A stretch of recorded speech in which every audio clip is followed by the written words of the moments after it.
Do you know which character, which like archetype in movies and TV shows that you always remind me of, Gemini, and that Spirit brought to mind for your reading for the month of February? It's like that unassuming old man at the top of the mountain who is like kicked back, chilling, seemingly like unflappable. But if you fuck with him, like he will rock your shit. like Uncle Iroh in Avatar, like Pai Mei in Kill Bill 2, and so many other representations that I could think of. Please leave a few in the comments. I would be happy to know and bring more into my Gemini lexicon. But Spirit is bringing to mind that version of your energy this month and asking you to tune into that aspect of yourself. So, also, hi. Welcome to Zero's Journey, Gemini.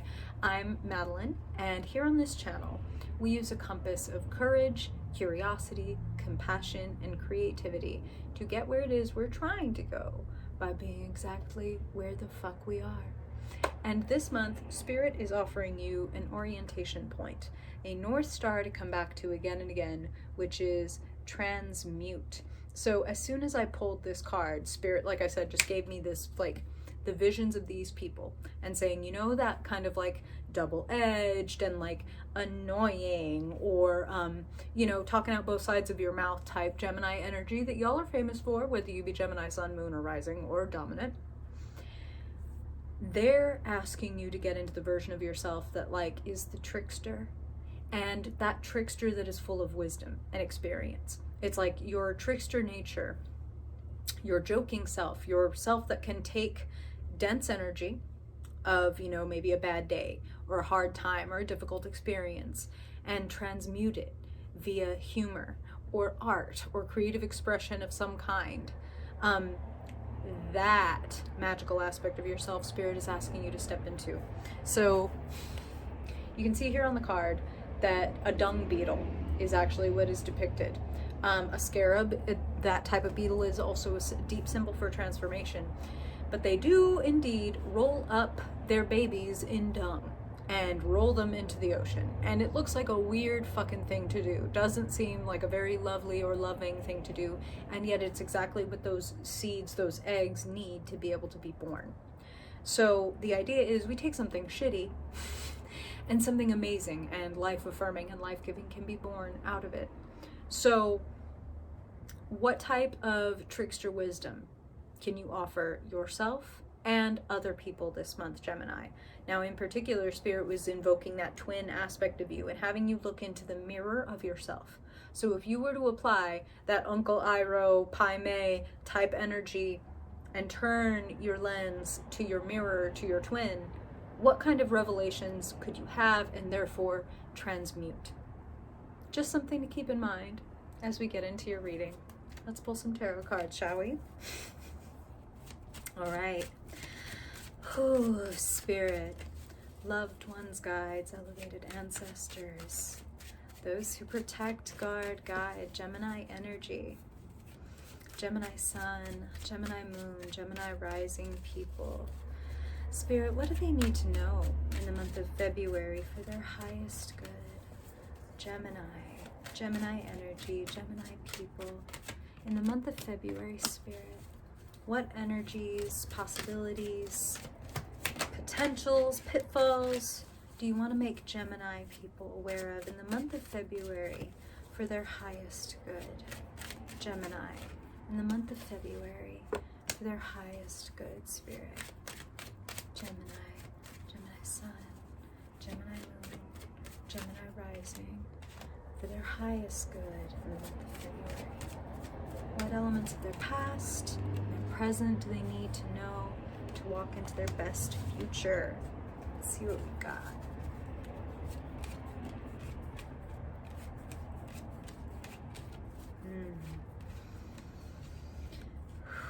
Gemini in the month of February.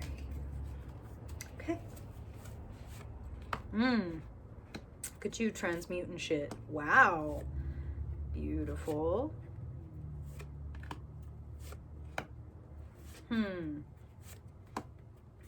You do not do your best work in your head this month, Gemini. You have a little bit of emotional clearing to do, which makes total sense with that transmute card. So you have a really beautiful center of your reading. Queen of Cups. So here is you. Here is the energy that you are in and meant to embody in the month of February for your highest good. The Queen of Cups is in her feelings. The cups are the emotions, the intuition, what's going on inside of me. Crossed by the card everybody wants to get, 10 of Cups. You are surrounded by love, support, community, like friends, loved ones, chosen or biological family, etc. So much love available to you. And look at that, like right in your past. 9 of Cups in the past, 10 of Cups in the present. So you feeling quite self-satisfied, very proud of yourself, having accomplished something that you are really, really happy with. And Spirit's very, very excited for you. And now, on the heels of that, you know, okay, this is what Spirit is saying. Oftentimes when we experience something really great in life, like a high point, you know, and now what they're bringing to mind is like, if you've ever gone on a retreat or even just like a vacation, and it's like getting out of that routine and doing something completely different, something really joyful and ecstatic, can bring like a low with it afterward. Like if you come back home, or you know, you go back to your old routine or old ways, there can be like a little bit of like a almost like a hangover of all of the joy. And it feels like there's some contrast that you can see, because it's like, oh, this was so awesome, and now I'm noticing that this aspect of my life or this routine or whatever is really chafing me, and I really want to change it. Change is good. Change serves you this month. Standing still and specifically like thinking about it, that doesn't hurry things along. Feeling things, Queen of Cups, feeling this shit is what's going to help you. And I'm an air sign myself. I'm not a Gemini, I'm a Libra, but I get it. We're more comfortable in our head. It's like, this is where things make sense. And, you know, if I'm going to make a decision, I'm going to think about it. Like, people don't say, oh, let me feel about it and get back to you. But Spirit's like, but they should. Like, they really should. And I don't just mean like feel, like how are my feelings, although that's really fucking important. I also mean like, how does my body feel about this? Like, I'm thinking about making this decision. What does that feel like, rather than just like, sounds good to me, and then going, which is what Gemini people can do. And then, you know, again, fucking air sign here myself, so I'm not speaking from a high horse. I totally get it. But it's like, thinking about it can either cause you to act impulsively or to not act, period. Because both twin sides of you are talking, and they're both making a lot of sense. Like, we should do this. No, we should do this. No, we should do this. And then being like, well, shit. Either like, damned if I do, damned if I don't, or like, this sounds good, but this sounds good too. And like, I don't want to choose the wrong one or make like the wrong move, so I just won't do anything. I'll sit and wait for a sign, or I'll wait until it feels right, or something like that. And I feel like that would be the not right decision. Your free will is everything. If you've never been here before, Gemini, I'm all about people making their own decisions, empowering you to trust your own intuition. This is a tool and a resource. It's a public and a collective reading. You know what I mean? Like, you are meant to take any of this with a grain of sugar and then go on and do what you want to do, right? What feels right to you. But I'ma say, as I tune into Spirit, if you are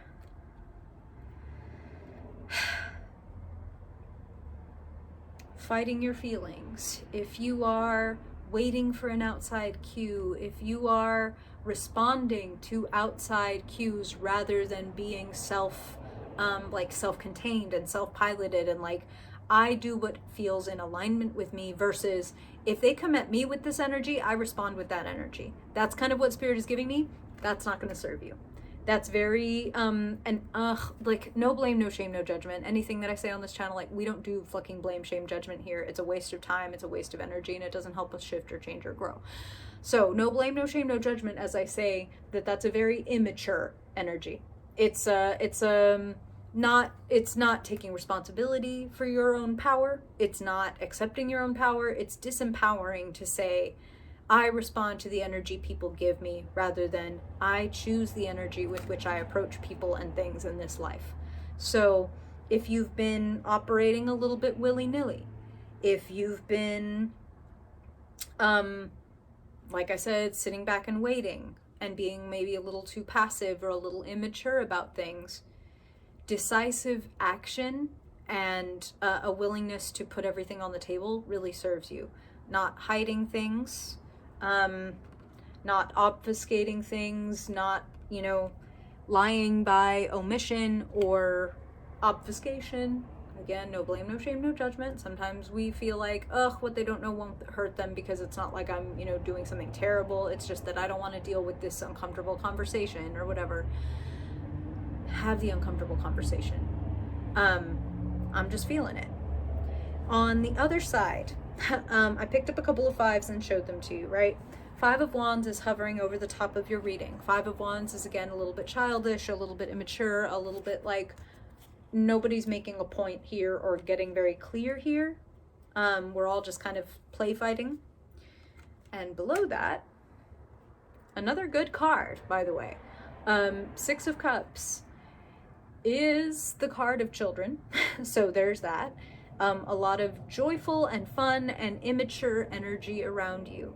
And immature isn't bad or negative necessarily. It's like, I don't want to be mature at the water park, but I don't want to be immature at the altar. Do you know what I'm saying? Like, where our inner child comes out it matters. And whether it's like the wounded version of our inner child that's like, I need this right now or I'm gonna throw a fucking fit, or like the beautiful and healed version of our inner child that's like, we're at the water park, I don't need to act like an adult right now. Do you know what I'm saying? There's a distinction to be made here. And if we're letting the wounded inner child run the show, we're gonna get some kind of like fucked up and immature results, and we're gonna respond in kind of immature and fucked up ways. And all this is to say, Gemini, the benefit of getting a tarot reading is that if you like where things are going, you can be like, cool, awesome, this looks great, I'm gonna lean in maybe, or hurry things along. And if you don't like where things are going, you can pivot, and you can choose in the present moment to make decisions that alter the trajectory of where things are going. The choices we make affect our future, duh, right? Like, so, all this is to say, sitting in your future, 2 cards. 5 of Swords, 8 of Cups.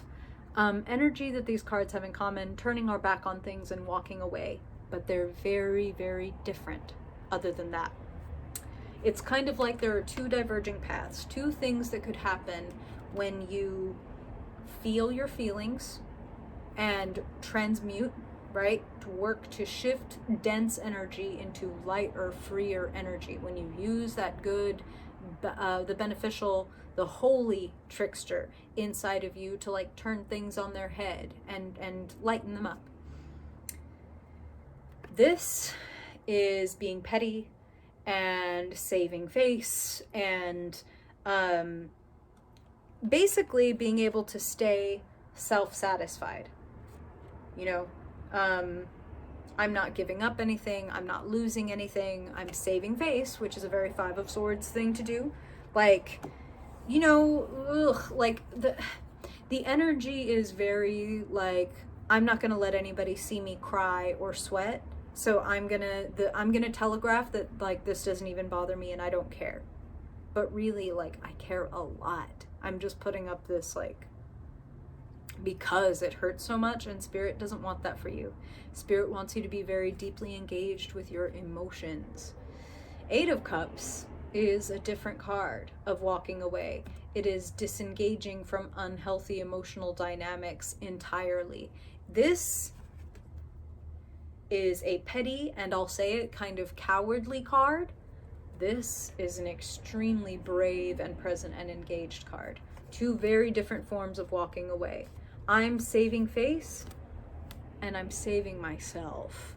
Like, I'm actually not going to participate in this dynamic anymore that feels false, rather than I'm going to participate in a false dynamic so that I can like feel better about myself. Is this making sense for you, Gemini? Please let me know in the comments. Often when I'm reading people, I'm like, oh damn, Spirit, y'all have a whole ass story that I'm like, what? Okay. Eight of Cups suggests recognizing where you've been participating in any unhealthy emotional dynamics. Like, oh, am I always the one reaching out and pouring into the relationship and I'm not getting anything back? I need to disengage from that. I need to find some healthy emotional detachment. Or I find myself consistently getting in these really unhealthy and shitty, like anxiety provoking or shitty, like feeling bad about myself type fights every time I talk to my mother or this family member or this partner or this person. I'm not going to do that anymore. I'm going to disengage. I'm not going to get the last word. I'm going to actually go. You know what I mean? That's the difference. Fuck the last word. Fuck the last word. You've got better places to go, better things to do. The potential, Two of Wands, thinking about making a change. And look at the similarity and the difference. Where you find yourself and where you might potentially be. This is like, God, I really want something to change, but I'm so scared of making the wrong move, and I am totally not acknowledging my feelings, represented by this ocean behind them, right? All this water. What do I feel? Doesn't matter what I feel. What do I think? Oh, what I think this, I think this, I think this, I think this, I think this. Gemini shit, right? Now, Two of Wands took your blindfold off, and you're looking right at your feelings, as well as you're able to see. And like, you're able to think, but you're also able to feel. Man, whenever I talk to this person, I feel like this. You know, my thoughts tell me you're supposed to talk like this to your mother or be like this with your mother, but my feelings are like, this is breaking my heart or making me feel bad, and I don't want to do it anymore. You have a right to break down, transform, transmute, change, alter, end relationships and dynamics that don't serve you. Spirit wants you to have this like fucking ultra fulfilling, ignited, passionate life. The Lovers is making choices. Hello. Making choices that are in alignment with you. Mind, body, soul. So Gemini, what would be a soul-aligned decision you could make this month? What are your feelings asking you to do that you might have been ignoring because it's not logical? You can answer that question to yourself, or if you'd like to share. I'm always open and available and excited, eager to hear what y'all have to say.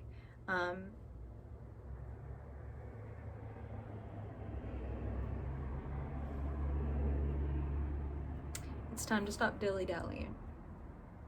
That's what I'm hearing. There's like this crazy, amazing path that lays in front of you, and you gotta feel into it. You gotta feel into it and make decisions from that place, not from the place of how is this gonna look and seem to other people, but what is aligned with me. I'm feeling it, and I'm excited for you, Gemini. Get into your heart space. Get into that intuitive Queen of Cups space. If you want advice, if you got questions, comments, stories, I would love to hear all of it. I really appreciate you for being here, Gemini. I hope this is helpful. And if you ever want to get a personal reading, if you ever want to get into this stuff deeper with me, the ways to do that are in the box below. Or if you want to support the channel, get more readings, get invited to a monthly live call-in show. We do a lot of fun stuff over on Patreon, and I would appreciate it. That's in the box below. Really, all the ways to hang out and do fun stuff are in the box below. And also, you know, like it if you like it, dislike it if you didn't. I really appreciate it. Send to a friend, subscribe if you vibe. I deeply appreciate you, Gemini. Thank you for being here. And if I don't see you in another video before then I hope I'll see you in your March reading. Bye, Gemini.